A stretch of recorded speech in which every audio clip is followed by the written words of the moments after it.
ভয়ঙ্কর সুন্দর ভিউ ছিল। সমুদ্রের পাড়ে বসে এত সুন্দর ভিউ নেওয়া সত্যি খুবই ভালো লাগে।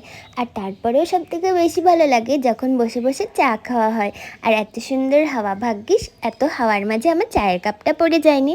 যাই হোক, আমি ওখানে ভিড় কাটতেই একা একা বসেছিলাম আর সমুদ্রের নজারা নিচ্ছিলাম। সমুদ্র এতটা ভয়ঙ্করভাবে আমাদের কাছে এগিয়ে এসেছিল, ভাগ্য ভালো যে আমি তলিয়ে যাইনি, আমার ফোনটাও তলিয়ে যায়নি। যদি আমার ফোনটা চলে যেত, ব্যাস এত সুন্দর একটা মুহূর্ত আমি ক্যাপচার করে তোমাদের সামনে কখনোই তুলে ধরতে পারতাম না। তবে আমি ওখানে সেই টাইমে খুবই আনন্দ উপভোগ করেছি। সমুদ্রের পাড়ে কিন্তু কখনোই একা বসে থাকবে না, যে কোনো মুহূর্তে এরকমইভাবে সমুদ্রের ঢেউ তোমাদের অ্যাটাক করতে পারে। আমি বেঁচে গেছি, সেটা কপাল করে ভালো যে তোমাদের সামনেও শেয়ার করতে পেরেছি। যাই হোক গাইস, খুবই ভালো লেগেছিল আমার ওখানে, খুব মজা করেছি। তোমাদের ভিডিওটা কেমন লাগলো অবশ্যই কমেন্ট করে জানিও। Bye guys.